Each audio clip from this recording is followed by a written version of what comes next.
Hey, what's up guys? Taylor here with Defenders and Disciples, and in this video we're going to talk about safety systems, specifically as they relate to firearms. This is a continuation of my previous video where we talked about the gun safety rules, so if you haven't watched that, I encourage you to go back and check that one out.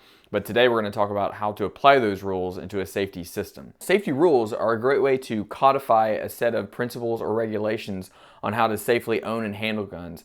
However, safety rules are only as good as the system you apply them in. Now, a system is a set of procedures according to which something is done, or an organized framework or method. So let's go ahead and jump into these systems, and I'm going to break them down according to the safety rules that I covered in the previous video. The first rule is always keep your gun oriented in the safest direction. How I like to apply this rule, or how I do apply this rule, is I like to imagine that there's a laser coming out of the bore. So anytime I'm handling a gun, I imagine that there's a laser coming out of that bore, and I'm always mindful of where that laser would be shining, or where that laser would be, what that laser would be shining on.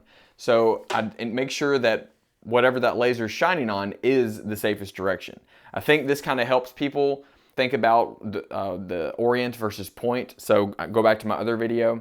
I like to use the word orient instead of point because it doesn't matter where you're pointing the gun, it matters where the gun is oriented. So you may not be intentionally pointing at something, but if it's oriented in an unsafe direction, then that's unsafe. So I think that imagining that a laser is coming out from the bore is a great way to do that. Another thing I like to do is, and this sounds kind of weird, but I like to extend my awareness beyond the walls of the room I'm in. And what I mean by that is bullets don't just stop in walls. Bullets can go through walls. Bullets can go through entire houses. So I like to extend my awareness in terms of where my gun is oriented beyond just the four walls of the room I'm in, or however many walls of the room I'm in. Not just the walls, but also the floor and the ceiling. So if I'm holding this gun and I have it oriented at this wall, I want to think to myself, okay, what is on the other side of that wall? And then I want to think about what's the other side of that wall. Is it my neighbor's house? Is it a bedroom adjacent room to the room I'm inside right now? So you always want to think about what is on the other side of that wall, and then try to extend your awareness as far as you can. And same thing with ceiling. So if you're on the second floor and you know that there are people above you, then maybe it would be safer to have your muzzle oriented down. Or if you're on the top floor and you know there are people below you, then maybe it would be safer to have the muzzle oriented up. Always be cognizant of where you are in space and where other people may be, and use that when you're determining where the safest direction is. Another example is holstering. So if I'm holstering, and I actually don't have my holster on me right now, but let's say I'm loading my gun for the day and I'm about to holster it. Now when you holster a gun, unless you have like a really weird holster, your muzzle should be going downward. So when I'm holstering, I want to think about what is below me. So if I'm on that second floor and my kids are downstairs, I want to think to myself, am I over the living room where my kids are right now? Can I move maybe to the bathroom and then holster the gun just in case it goes off? You know, obviously you want to do everything you can to make sure that doesn't happen, but accidents do happen. And the more layers of safety we can have before someone gets hurt, the better. So think about that whenever you're holstering of, okay, if this gun goes off right now, and that includes your leg, like you want to make sure that you're not pointing it or orienting it your crotch, your leg, or anything else that you don't want to get shot. If you're in a hotel or an apartment, it's really hard not to orient your gun in a direction where there's not going to possibly be someone on the other side of that floor, that ceiling, or that wall. So you might want to find objects that have more mass and more density that could stop around should a negligent discharge or an accidental discharge occur. The next item on the systems of keeping your gun oriented in the safest direction pertain to one of the other safety guidelines I went over, which are know your target, its foreground and background, and what's surrounding your target. If you're aiming your gun at something, you should know what that thing is, what the target is. You should obviously know what the target is. You should also know what the background is and what the foreground is and what the peripheral of that target is. You need to avoid getting that tunnel vision, though it may happen sometimes, especially in a stressful encounter, but you need to try to extend your awareness beyond that target and in front of that target so that you know, and not just making sure that everything's clear between you and the target, but is there someone over here that might cross in front of your muzzle? So you need to always keep that in mind, and that's more of a mindset, I guess, rather than a system. But still, always be cognizant of that. And even when you go to the range just to, plink around or shoot steel or shoot paper, try to do that. Even though there's just a berm behind the target when you go to the range, cognitively process what's behind that target, what's behind that steel target, what's behind that paper target, what is between me and the target that might come into view. So do those things in practice, because if you do those in practice, then there's a better chance that that type of mental processing will carry over into a stressful situation. Another thing in terms of always keeping the gun oriented in the safest direction, whenever you're coming out of the holster, and again, I should have a holster with me right now, but when you're coming out of the holster, a lot of times we tend to train to only come to what's called the high ready, and that is coming out in full presentation on target. The problem with that is there may be times where you need to draw and not come to full presentation. There may be times where you need to draw, and if you came to full presentation, you just committed aggravated assault. So you may need to draw to low ready and then search and assess. Maybe there is a threat, but you don't know specifically where it is right now. Again, like, you don't tear me up in the comments about, oh, well, if you don't know there's a threat, you shouldn't be drawing your gun in the first place. You don't know. There might be a situation where you need to draw your gun and you don't need to come to full presentation. Or maybe you need to draw your gun discreetly and not come to full presentation. Maybe you need to practice drawing your gun slowly. Like, always coming to full presentation means that in a stressful situation, when your subconscious mind's processing and you're freaking out, then you may draw and come to full presentation and end up like pointing your gun or orienting your gun in a direction that's not safe or not the safest direction. So there are times where you might want to draw and come to the low presentation and then come up, or do whatever you need to do in that situation. So I just advise not to get stuck in these habits of always doing something over and over. One drill I like to do with my students to help them understand how to properly exercise muzzle discipline is what I like to call a wall drill. And what this wall drill is, it's basically where you pin the gun on the wall and you leave it on the wall while you do various movements. So, and what this is training you to do is always keep the gun oriented in a specific direction despite your body's movement. And this really helps out, especially with like competitive shooting, where you have to like move from stage to stage and you may have to always keep the gun oriented in one direction instead of like sweeping it back and breaking that 180 rule.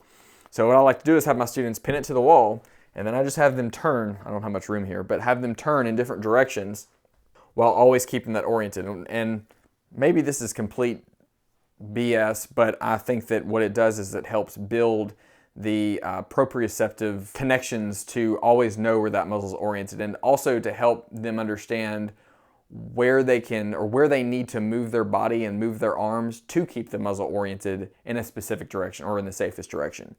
So yeah, that's one thing you can do, is just practice. If you're not very good at that, if you're one of those people that always, when your body moves, the muzzle moves with it, then I would highly recommend that you use a wall and practice doing that, and eventually take it off the wall and always, try to keep it oriented towards that direction. But that's a great way to build those mechanics. The next safety rule is always keep your finger high off the trigger. This rule is pretty straightforward, because keeping your finger high off the trigger until ready to shoot is pretty self-explanatory. Now, I would argue the reason for that is because in the rule I listed, I added high off the trigger, whereas most rules just say straight off the trigger or just off the trigger. If you keep your finger straight and off the trigger and you have a flinch response, there's a chance you can slip into that trigger guard and actuate the trigger. However, if I am going to add some sort of a system into this rule, I would say that it would be finding some sort of spot on the gun where you can constantly index your finger. And what I mean by index is it's just a reference point, basically. So you can use the takedown lever here. You can use just anything. Some people will do like stippling on the part of the frame here, but anything that you can find that you can always index your finger on, so that you know that there's less of a chance that your finger is going to slip down into that trigger guard. Next, let's discuss rule number 3, and that is always keep the gun unloaded until ready to use. This is probably one of my favorite rules that was introduced to me when I took an NRA course. And when I first heard it, I didn't really truly appreciate it as much as I do now. But this rule places the gun in a state to where the likelihood or chance for an accidental or negligent discharge is much less likely. But what do I mean by always keep the gun unloaded until ready to use? The system I like to use is I don't ever have a round in the chamber unless the gun is on my body under my direct control, either in my hand or on not a purse. either in my hand or in a holster on my person. So that's my rule with that, or my system with that. Whenever I come home for the day, when I take my gun off, I will remove the magazine, extract, eject whatever round is in the chamber, lock the slide to the rear, visually inspect the magazine well, and inspect the chamber. And then I'm going to slowly, and here's the part where I want to emphasize. I don't just drop the slide, okay? The reason I don't just drop the slide is, depending on your experience, if you just drop the slide, there's a chance that you had a loaded magazine still inserted and all you did was just chamber around. When you drop the slide, your eyes can't actually process quick enough what the last state of the chamber was. So what I like to do is lock it to the rear, obviously visually inspect the magazine well and the chamber. And then what I like to do is, however you want to grab it, what I like to do is slowly ride the slide home while I like to say meditating on the chamber. And if at any point during that process, while I'm watching that chamber, I notice myself becoming distracted, I'll do it again. I will literally pull it back, check it again, and then slowly ride it home while I'm staying focused on the edges of that chamber, ensuring that nothing is inside that chamber. So I don't just do this and then pull the trigger. I do that, I slowly bring it home, and then now I know there's no round in the chamber. And then I may reinsert the magazine or do whatever. The reason I like to rack it 3 times is because of this. So I'm going to use this gun right here. This one does not have a barrel block in it, so this one is not rendered inert, which means that it can fire. Like I was demonstrating in the unloading process and the clearing process, you always have to remove the source of ammunition before you clear out the slide. However, sometimes people will reverse that step and they will clear the slide and then they'll remove the source of ammunition and then they'll pull the trigger. And what did I just do? I just loaded a round in the chamber. So the reason I say rack it 3 times is, or more than 3, 10 times if you want. The reason I say rack it multiple times is because let's say that you flip those steps and you forget to remove that source of ammunition before you rack it.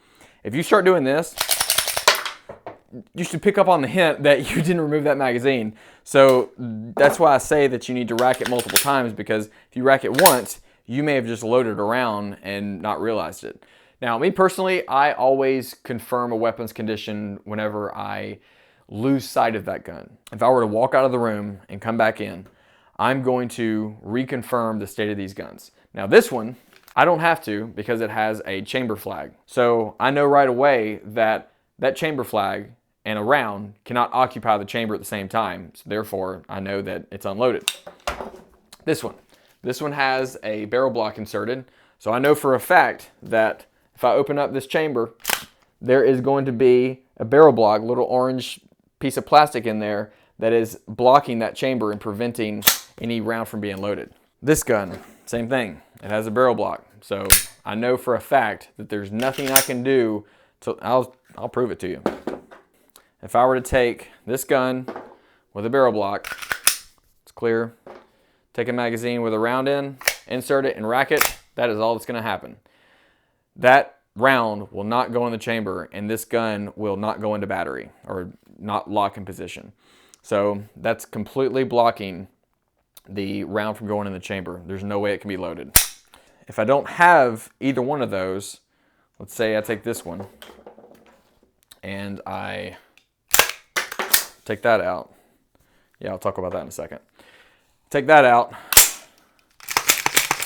Now I don't have anything that's preventing this gun from being unloaded. So if I walk out of the room and I come back in, as crazy as it sounds, I'm not going to assume that the gun is still in the same state. So I'm going to pick it up and I'm going to clear it out. I'm going to make sure it's clear. I'm going to visually check. Rack a few times, then slowly ride that slide home. I'm not going to assume. Yes, it sounds absolutely ridiculous and over the top. However, it's a system I use and employ every single time, regardless if I'm tired or stressed out. So it doesn't matter. It's not, well, I'll do this because I feel good right now and I feel like, you know, I'm in the mood to clear out a gun. It doesn't matter. Going back to every single night, I check the status of my guns. I do that every single time. If I leave the room and I come back in, or I pick up a gun that I had put in a gun safe, I'm always going to check and assume that something could have happened along the way. The reason I like things like barrel blocks and chamber flags is because you can outsource that awareness to these tools. So if I insert this chamber flag and I take this super high speed hair tie, thanks to my wife, now I can visually confirm that the chamber is clear. And we're gonna imagine that this one has rounds in it, because I've done this before and it does work. If I had this inserted, and let's say something happens where I need to access this gun and I need to charge it and load it, I actually can do this with just the normal process of racking it. So when I rack it, it will load that round. So it distracts that chamber flag and then loads the next round. And I've tried to cause it to fail and it hasn't failed yet, knock on wood. But the reason I like that is, once again, I like to keep guns, especially home defense guns, with a mag inserted and no round in the chamber. And I like to have that visual way to confirm that there is no round in the chamber without constantly having to remove the magazine, rack, check, If I already have a chamber flag inserted in some device, which I want to develop a better one that will not involve a hair tie. If I have that device where I can just rack it and load it up, then that's great. So enough on that. So that concludes this video of safety systems. There probably are some other systems that I use that I forgot to add in this video. I'll probably sprinkle those into future videos. Please comment below. Let me know what you thought. Let me know if you have any questions, comments, concerns, critiques. I think this is the part in the video, or probably should have done it earlier on, where I'd say like subscribe or comment or like or whatever. But thanks again for watching, and until next time, train to a higher standard.